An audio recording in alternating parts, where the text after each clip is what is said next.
صمدو برقص حمام مرزن أبي حمد كوين صنيحي كم تو نفلتو مالتيو نجر جن حزي نامنا مودعتها جزيه نولو ناي مودعتها خناتها تنداوس يركب صمدو فطيروم تግራይ ኤርትራ ሱዳን مسكالوت ناي وشتي إلو زحسبهم يموصون اللو إلو تግራይ ناي وشتي خمزي كونت أكال إثيوبيا خمزي كونت قصيرو زارب زنبر بقلصي زقرب زنبر أبي أحمد حزي ناي صمدو إمباكت بتكبار كريول لنا بزخول اللخنتات بس إحنا لنا بزو حساب صمدو تولو لهم نجرجن اتناي صمدو وصي تدعى أبيلو تግራይ እናተደብደበት ስቂሉ ዝር እንድሕር ኮይኑ ናይ ጽምዶ ትርጉም ዳ እንታይ እዩ ኣብ ልዕሊ ትግራይ ከበባ እንዳፈጸመ ስቂሉ ዝር እንድሕር ኮይኑ ናይ ጽምዶ ውፅኢት ዳ እንታይ እዩ እዚኦምን ካልኦትን እንዳሓተትኩም ጸኒሕኩም ኢኹም ፍላይ ናይ ድሮን ጥቃዓታት ክበጽሕ ከሎ ኣብ ሸራሮ ምስ በጽሐ ቅድሚ ሸራሮ እውን ኣብ እንትጮ ኣብ ጸለምቲ ኣብ ቆላ ተንቤን ከምኡውን ቅድሚውን ኣብ ናይ ቦርደር ናይ ዓፋር ናይ ትግራይን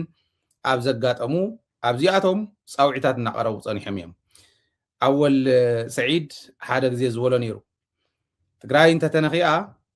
ብድሮን ይኹን ብኻሊእ እንተተነኺኣ ድሮናት ሻዕብያ ኣበይ ከም ዘንዣበባ ክፈልጥ ክኽእል ኣለዎ ዝህፃን ኢሉ ዘቕረቦ ነይሩ እዚኦም ኣበይ ኣለዉ ዝብል እዩ ነይሩ ትናትኩም ኢሉ እየ ዝሓስብ ሕዚ ከዓ ብፍላይ ድሕሪ ናይ ሸረሪና ድሕሪ ናይ ደቡብ ትግራይ ኣበይ ዳ ኣሎ ትጽምዶ ዝብል ሕቶ እናበዝሐ ይመጽእ ኣሎ ብተግባር እውን ንሪኦ ኣለና ነገር ግን ጽምዶ ኣብ ምንታይ ደረጃ ኣሎ ዝብል ወታደራውን ፖለቲካውን ምሽጥራት ብዘይቃልዕ ብዘይውፅእ መልክዑ ጽምዶ ኣበይ ኣሎ ዝብል ክሕብረኩም ስለ ዝደለኹ እዩ ብጽምዶ ንጅምር ዘለና ካሊእ እውን ሓደሽቲ ምዕባለታት ስለ ዘለዎ ብዛዕባ ጽምዶ እዚዩ ክሕብረኩም ስለ ዝደለኹ እዩ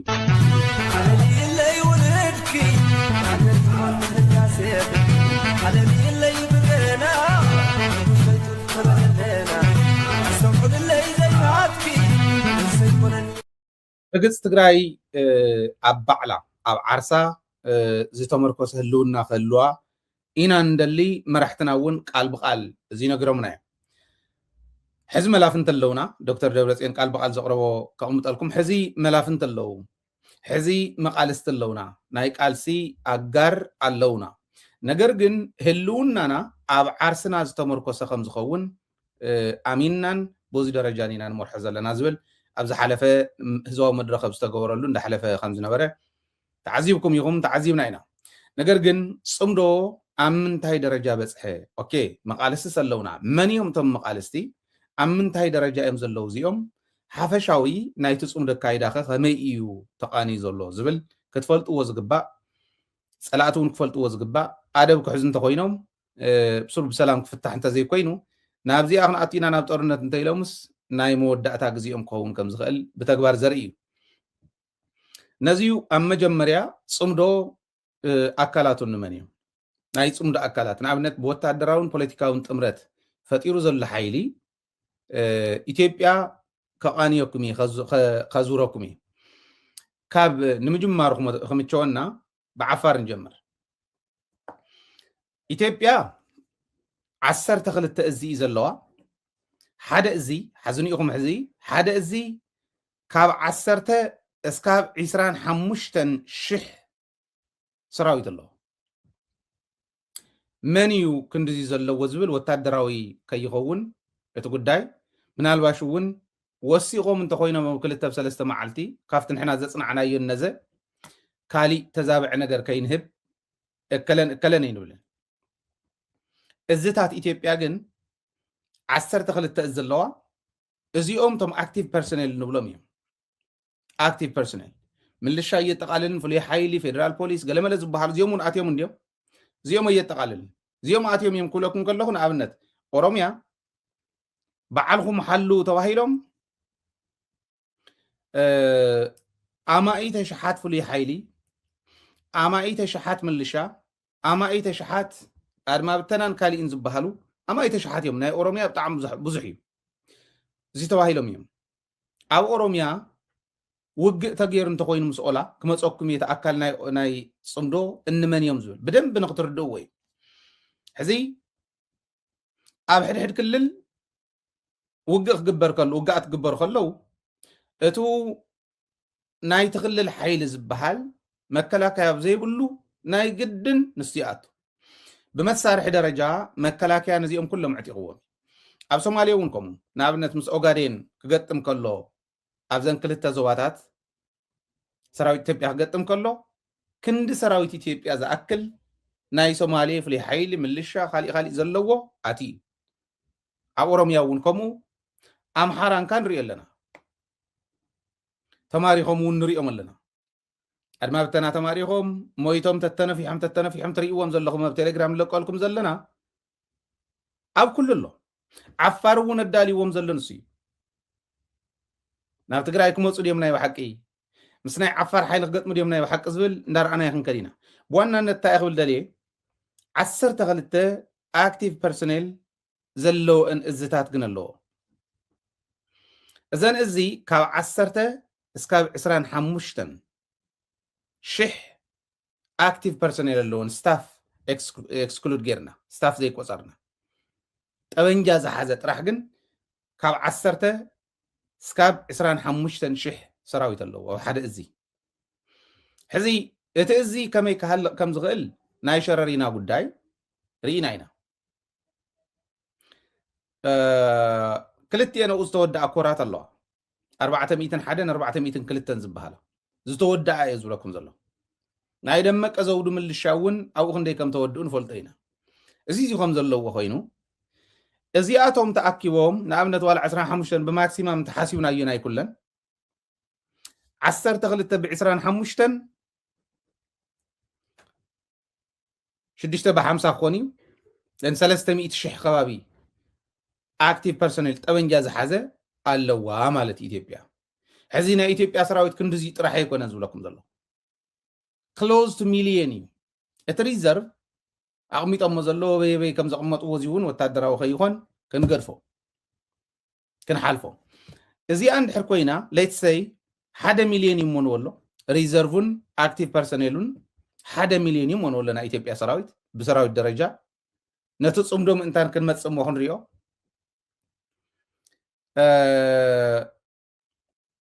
ናይ ፅምዶ ኣካላት ዝበሃሉ ከንመን እዮም ብሰራዊት ደረጃ ክንደይ ኣለዎም በፅዋር እውን ክንመፆ ኢና ሕዚ ተኣናልስስ ንምንታይ ሓፈሻዊ ብዝኾነ ዘቕምጠልኩም ዘለኹ ጥልቕ ኢለ ወታደራዊ ዝርዝር ንዘይምሃብ ንሕናት መረዳእታ ዋላ እንተሃለወና ወታደራዊ መረዳእታ ኣውፂና ንዘይምሃብ 1 ሚሊዮን ሰራዊት ኣለዎ ኢልና እንተሓሲብና ናይ ኢትዮጵያ ናይ ፅምዶ ኣካላት ኤርትራ ከም ዘለዋ ከም ሃገር ትግራይ ከም ዘለዋ ከም ሃገር ሌትሰይ ኤርትራ 500,000 ኣለዋ እንተኢልና ኣክቲቭ ፕላስ ፐርሶኔል ትግራይ 300 ኣለዋ እንተኢልና ባዕሎም የውፅዎ ስለ ዝነበሩ 8 ፋኖ ቃል ብቃል ክደግመልኩም እየ ፅባሕንጎ ዝረጋገፅ እዩ ኣነ ባዕለይ ደው ኢለ ዝሓቲተ ይምልከቶም እዩ ዝበሃሉ ናይ ፋኖ ኣካላት ሓቲተ ዘውፃኽዎ 1.2 ሚሊዮን ሰራዊት ኣለና ይብሉ እዚ ፋኖ ኣመራርሓ ናይ ፋኖ ባዕሎም ዝብልዎ እዩ ኣነ ደው ኢለ ጠይቀ እየ ዝብለኩም ዘለኹ ዘመነ ካሴ ባዕሉ ክዛረብ ከሎ ንሕና ሕዚ ልዕሊ ሚሊዮን ሰራዊት ዘለና ኢና ገለ እናለ ክዛረብ ሰሚዕኩም ትኾኑ እዮም 1.2 ኣለዎ ፋኖ ባዕሉ ወታደራዊ ስልጠና ፖለቲካዊ መሪሕነት ኣፅዋር እዩ ዝደሊ እምበር ካብ ናይ ኢትዮጵያ ሰራዊት ዝንእስ ብቕዓት የብሉን ብብቕዓት ደረጃ ክበልፅ ተዘይኮይነ ይንእስን ትድጋፍ ዘድልዮ ግን ትኽፍተቱ ፈልዩ ከም ዝኸይድ ኣይጠራጠርን ፋኖ ባዕሉ ባላንስ ክገብሮ ክእል እዩ ማለት እዩ ትዘድልዮ ድጋፍ ጥራሕ ደጊፍካ ናይ ኤርትራን ናይ ትግራይን ሓዊስካ ከምኡ እዩ ኤርትራን ትግራይን በይነን ኤርትራ በይና ትግራይ በይና እውን እኹላት እዮም ብቁፅሪ ስለ ዘይኮነ ፅሬት ስለ ዝኾነት ጉዳይ ግን ብቁፅሪ ደረጃ እየ ዝርኢ ዘሎ ሱዳን እውን ጎቲቱ እትይዋ ኣሎ በዓሉ ሱዳን ዘለዋ ትፈልጥዋ እያ ናይ ኦሮምያ ትማሊ ዝረኸብናዮ መረዳእታ ናብ ከባቢ 250,000 ዝኸውን ሰራዊት ኣለና ይብሉ እዚ ክብሉ ከለዉ ግን ዝዓጠቐ ጥራሕ ኣይኮነን ኣብ ውሽጢ እውን ኣለና ኣብ በረኻ እውን እኒሄና ኢሎም ይሓስብዎ እቱ ኣብ ዕጥቂ ሒዞ በረኻ ዝኒሄ ኤግዛክት ለክነግሩና ይከኣሉ ጠቕላላ ግን ካብ 250,000 ዘይውሕድ ሰራዊት ኣለና ይብሉ እዚ ደሓን ዋላ ፍርቁ እዩ ኣብ በረኻ ዘሎ ወይ 100,000 ይንወል ወይ 50,000 ዋላ ንወለ ፀገም የለን ናይ ኦጋዴን ሓይሊ ከምኡ ዝበለ ሓይሊ ኣሎ ዓፋር 22 ክፍለ ጦር ኣሎ ካብኡ ላዕሊ ሕዚ ከዓ ዓመይሶም ይኸዱ ስለ ዘሎ ባይዘ ወይ ኣካል መከላከያ ናይ ኢትዮጵያ ዝነበረ ይኸደ ኣሎ ፍሉይ ሓይሊ ዝነበረ ይኸደ ኣሎ ሰልጠኑ እዮም እዚኦም ዓፋር ከምኡ ኣገው ብግንባራት ምምራሕ ጀሚሩ እዩ ኮራትየን ናይ ኣገው ኮራትየን ናይ ቅማንት ሲዳማ ከምኡ ወላይታ ከምኡ ካሊእ ከምኡ ኣለዎም እዚኦም ጠርኒፍኩም ብሰራዊት ደረጃ እንተሓሲብኩሞ ኣይራኸብን እንታይ ዳ እምነቱ ክንድኡ ዝኣክል ብርግፅ ዓበየናይ ደረጃ ከም ዘሎ ክንሪኦ እንዲና ኣዲስ ኣበባ ሓያል ቀውጢ ተፈጢሩ ኣሎ ሓያል ሕምስምስ ተፈጢሩ ኣሎ ሰባት እውን የባረር ኣሎ ሰባት እውን ይኣስር ኣሎ ሰባት እውን ይቅይር ኣሎ ንስኹን መፅኦ ኢና ሓደ ብሓደ ትማል እውን ቃል ኣትልኩም የብ ናይ ግል ኣካውንተይ ስለዚ እዚ ዝኣክል ሓይሊ እንተሃልይዎ በፅዋር እውን ሃገራት እየን ሱዳን ኤርትራ ትግራይ እውን ፓርሻሊ ብከምኡ ክነሓስባ ንኽእል ኢና ኣፅዋር እውን ንኣብይ ኣሕመድ ንወይኑ ተባሂሉ ብብራንድ ዝስራሕ ኣፅዋር የለን ዓለም ንኩሉ እያ ተቕርብ እንታይ ዳ እሞ ዘጃህሮ ዘሎ እንታይ ርዩ ናይ ብሓቂ ኸ ከምኡ ዝበለ ዓቕሚ ኣለዎ ዲ ኮይኑ ሕብረተሰብ ናብ ደንቢ ክርድኦ ዘለዎ እቱ ግደፉና ሰላም እዩ ዝሓይሽ ከይተውድኡና እንዳበለ ዓቕሚ ትግራይ ሞራል ትግራይ ዝሰብር ዘሎ ሰላም ኣየድልን ማለት ኣይኮነን ሰላም ዘድሊ ኢልካ ሓቅኹም ሰላም ዘድሊ ዝብል ፀላኢ ለባም ፀላእ እንተሃሊካ ትክክል እዩ ኣብ ዝደቀስካሉ ክቐትል ዝምኩር ኣብ ዝደቀስካሉ ከጥፍእ ዝምኩር መሬት ትግራይ ቆሪሰ ህልውና ትግራዋይ የጥፍየ ክነብር እየ ዝብል ሓይሊ ክመፅእ ከሎ ግን ምንቃሕ ፅቡቅ እዩ ህዝብካ ምድሓን ሕዚ ከዓ ብፍላይ መቃለስቶብ ዘለውካ ግዜ ብኣግባቡ ተጠቂምካሉ ከም ጆከር ግበልዎ ጆከሩ ኣውሪዱ መጀመርያ ዝድርቡ እውን ትክክል ኣይኮነን ጆከር ክድርብ የለው ዝግብኦ ወይ ኣብ ተግባር ከውዕለሎ ዝግብኦ ዘየውዓለ ሒዝዋ ስለ ዝፀንሐ እውን ምንም ክትገብር ኣይትኽእልን እዚ ናይ ታይሚንግ ጉዳይ ምፍላጥ ወሳኒ እዩ ክብል ደልየ እዚ እንተፈሊጥና መቃለስትና ሒዝና ኣብ ዓርስና ኣብ ዓርሰ ምርኮሳ ግን ኣሚንና ንፁር ዝኾነ ዕላማ ህዝባዊ ዕላማ ሒዝና ፖለቲካዊ ኢኮኖሚያዊ ወታደራዊ ዕላማታትና ንፁራት ኮይኖም እንተኸይዶም ግፋይ የድልየካ ምስ ህዝቢ ምፅላእ የድልየካ ባዕሉ እቲ ህዝቢ ንንፁር ዕላምኡ ዝቃለስ ብተግባር ዝተፈተነ ብተልእኾ ዝተፈተነ ህዝቢ ታሪኹ እቲ ሕዚ ዝብሎ ዘለኹ ዝኾነ ህዝቢ እዩ ዘለና ናቶም ታሪክ ሰበብ ዝደቀሰሉ ናይ ምቕታል ታሪክ ኣለዎ ናይቶ ተሓሳስባ እዩ ዘሎ ህዝቢ ኣይኮነን ኢዮኣስ ዝበሃል ሓደ ንጉስ ኣብ ጎንደር ነጊሱ ዝነበረ ስለዚ ጎንደር ቤተ መንግስቲ ዝሰርሕዎ ኦሮሞ እዮም ኢዮኣስ ዝበሃል ንጉስ እኮ ኦሮሞ ንጉስ ነይሩ እዩ ይብሉ ኢዮኣስ እንታይ ገይሩ ኢዮኣስ ንራእሲ ኣስራት ዝበሃሉ ሓደ ጅግና ተቃላሳይ እዮም ነይሮም ዝበሃሉ ኣብ ኣምሓራ ሳይንት ከባቢ ዝነበሩ እዮም ብዙሕ ተኸታሊ ነይርዎም ሓያል ተዋጋኦም ይበሃሉ ድሓር ኢዮኣስ ክእዝዞም ከሎ ዘይእዘዝ ስለ ዝነበሩ ከወቕዖም እየ ክቐትሎም እየ ኢሉ ኸይዱ እቲ ኢዮኣስ ኣብ ጎንደር ትክክል ነጊሱ እዩ ፍርቂ ኦሮሞ ፍርቂ ኣምሓራ እዩ ሕዚ ፍርቂ ኦሮሞ ፍርቂ ኣምሓራ ዝኾነ ሰብኣይ ነጊሱ ዝነበረ ጎንደር ንዝተወሰነ ግዜ ዝነገሰ ድሓር ከይዱ ንራእሲ ኣስራት ክቐትል ምስ ከደ ሽማግለታት ዓዲ በልኹን ዓርቀኩም ግደፉ ኢሎም ይዓርቅዎም ደም ተሳጊሮም ከፍቲ ተሓሪዱ ኩሉ ነገር ገይሮም ተዓሪቆም እቲ ሓያል ተዋጋኢ ዝበሃል ዝነበረ ራእሲ ኣስራት ምስ ሰራዊት ምስ ደቀሰ ምስ ሰራዊት ሓሪዶሞ ርእሱ ቀንጢቦም ኣብ ዝኾነ ቦታ ገይሮም ከምኡ ገይሩ ሒዙ ኸይዱ ድሓር እዞም ሰራዊት ናቱ እቲ ህዝቢ እውን ቃሕ ስለ ዘይበሎ ሰብ እናተኣከበ ተቃለስቲ እናተኣከቡ ምስ ከዱ ፍርዲ ይፈረ ተኸቢቡ ቤተ መንግስቲ ተኸቢቡ ከቢቦም ከይዶም ብጥይት ይቀተልዎም تاي جبري لهم نعبيت عدن كهنات المسحاتتو أي بتأيد كاب تقتل وسط حاني قوي موتي لهم تحاني قزمته نجوسي تزمك حلو أرمو يسرح هو جندر زولو مالت حزب أرمو يكون زول الله حزي اتهم لياو بحزب أرمو شم زنقدو ፖለቲከኛታቲና ባህልትግን ኢዮአስ እኮ እዩ ቋቂሙዋ ኢዮአስ እኮ እዩ ከምዚ ገይሩ ቤተ መንግስት ሰሪሕዎ ንሕና እኮ ኦሮሞ ኮይንና ኢና ነመሓድሮ ነርና ንጎንደር ኢሉ ክምክሓልካ ከሎ እዚኣ እያ እታ ትምክሕቲ ፕሮፌሰር መራራ መብዛሕትኡ ግዜ ክገልፅ ከሎ እንተሰሚዕኩም ንድድ ክብሎ ከሎ ናሃና ፖለቲከኛ ኣብ ቤተ መንግስት እንተኣትዩ ወይ ሃገር የጠፍእ ወይ ከዓ ባዕሉ እዩ ዘጠፍእ ኢሉ ዝዛረቡ ነዚ መብዛሕትኦም ናይ ኣምሓራ ፖለቲከኛታት እዚኣ ወሲዶም ይዛረቡ ኤኒዌይ ንህዝቢ ኦሮሞ ይውክልን ጅግና ኦሮሞ የለን ማለት ኣይኮነን እቶም ከምዚ ዝበለ ድሑር ኣጥፊኻ ናይ ምንባር ድልየት ዘለዎም ዓዲ ኣጥፊኦም ህዝቢ ኣጥፊኦም ጀጋኑ ሓሪዶም ክነብሩ ዝደልዩ ግን ኣብዚ ደቀስካሉ ክወቅዑ እንተዘይኮይኖም መፅኦም ክገጥሙልካ ይኽእሉ ስለዚ ኣብዚ ደቀስካሉ ከይትውቃዕ ዓርስኻ ኣሚንካ ዓርስኻ ተኣማሚንካ ክትከደለካ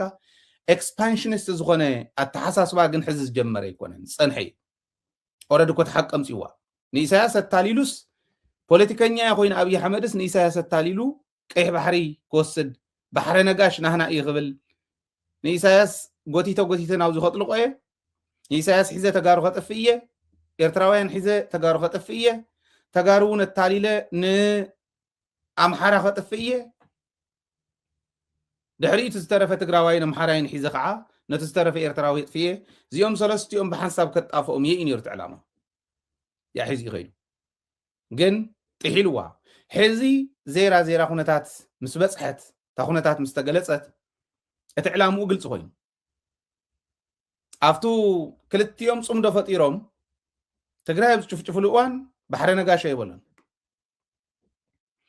በረንቱ ናህናይ ካብ ቦረና ዝኸዱ እዮም ኣይበሎን ንሕና ከምዚ ኢና ንስኹም ከምዚ ኢኹም ዝብል